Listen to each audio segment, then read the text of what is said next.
All right, let's talk about it. You know that incredible feeling you get on January 1st? It's like a brand new clean slate, a new calendar, and just this surge of motivation to finally do all the things. It feels so powerful, right? Almost like magic. But then, well, we all know what happens next. That magic starts to fade and real life kicks back in. It's the million-dollar question, isn't it? We all start out so strong, just full of energy and commitment, but somehow, by the time February rolls around, that momentum just fizzles out, and we're left feeling like we're right back where we started.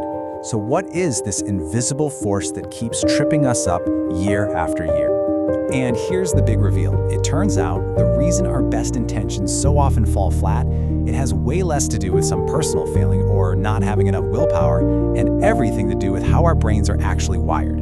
So today we're going to unpack the science behind that initial spark, and more importantly, how you can keep it lit all year long. Okay, so first, let's just acknowledge this very familiar cycle. I call it the resolution roller coaster. You know, that thrilling climb of pure excitement, followed by that stomach-lurching drop of disappointment.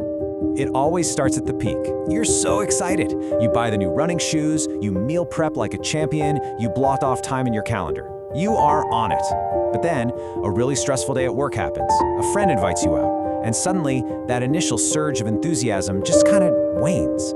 It's a super frustrating pattern for sure, but it's also a deeply human one. So, what's the secret to actually getting off that roller coaster for good? Well, it all starts by understanding the powerful psychological thing that gets us so motivated in the first place. Behavioral scientists Di Milkman and Rees actually gave this a name. They call it the fresh start effect. So think of these things called temporal landmarks, like a new year, a new month, or even just a Monday, as mental dividing lines. They help us draw a line in the sand, you know? Mentally separating our past self from the future self we really want to be. So how does this actually work? Well, for starters, it creates this psychological separation. It's like telling yourself, hey, that was the old me who skipped workouts. The new me starts right now. And that frees us from feeling weighed down by past failures. Secondly, it pulls our focus away from all the day-to-day noise and puts it on our bigger, long-term goals. And third, it kind of magnifies the gap between who we are right now and who we want to be, our ideal self, which creates this really powerful drive to close that gap. Now sure, a birthday or the start of a new week can trigger this effect, but the new year, that's on a whole other level. It's this universal, collective event. All of a sudden, everyone around you is also reflecting and planning and sharing their goals, and that just massively reinforces its power as the shared moment of renewal. Okay, so understanding the psychology behind it is step one, but actually harnessing that energy, that requires a plan.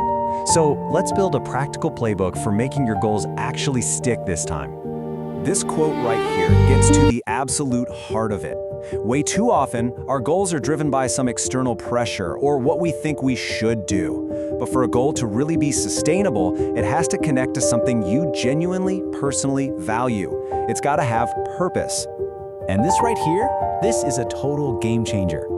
Instead of focusing only on an outcome, like lose 20 pounds, think about the identity you want to build. For instance, becoming a person who is active and energetic. See the difference? When you focus on the identity, the little daily actions that support it start to become automatic, and the outcome, that just becomes an inevitable side effect. This brings us to the next key. Vague goals like get in shape are so frustrating because you never really know if you're making progress. It's like trying to navigate without a map. But an actionable goal like attend 3 fitness classes a week, that's clear, it's specific, and you can measure it. You know exactly what success for this week looks like. No guesswork. So here's the full playbook all put together. Step 1, find your why. Connect that goal to a deep personal value. Step 2, make it actionable. Break that purpose down into clear, specific things you can do this week. 3, build an accountability. Tell someone who will support you. And 4, create what I like to call micro landmarks. Use the start of every week or every month as a mini fresh start to check in on your progress and tweak the plan if you need to. Okay, now let's be real for a minute. That initial boost of a fresh start, it doesn't last forever. So what happens when that motivation inevitably takes a dip? The fresh start effect is an amazing launchpad, but it is not a substitute for a solid, realistic plan. If our goals are just way too big, like going from 0 to 7 workouts a week, we're pretty much setting ourselves up for failure. That initial wave of enthusiasm can totally crash if it's not supported by a sustainable strategy. This is such an important mindset shift. We often think that changing our plan is a sign of failure, like we've given up. But it is not. Life happens. Maybe your schedule changes, or you realize the goal you set was just a little too much too soon. Being able to adjust your approach without abandoning your core purpose, that's a sign of strength and resilience, not weakness. And here it is. Here's the real secret. Don't aim for a perfect track record. Just aim for showing up consistently. It's the small actions, repeated over and over again, that build real momentum and lasting change. One missed workout or one indulgent meal doesn't break the entire chain. It's just a single link. The most important thing is to just start again the very next day. And this brings us to the most empowering takeaway from all of this research, the one idea that can truly change how you approach your goals forever. See, you don't have to wait for January 1st to begin again. The power of a fresh start isn't in the calendar. It's a tool in your own mind. The beginning of a new project, this coming Monday, or even the moment right after a setback, that can be your personal January 1st. You get to decide when to hit the reset button. Seriously, think about it. What's one small, meaningful change you want to make? You have the psychological tool you need to start right now or tomorrow morning. So when's it going to be? Ultimately, that's what this all boils down to. The power to begin again, to recommit to the person you want to become. It's always available to you. It's not on some page in a calendar. It's waiting for you in your very next decision.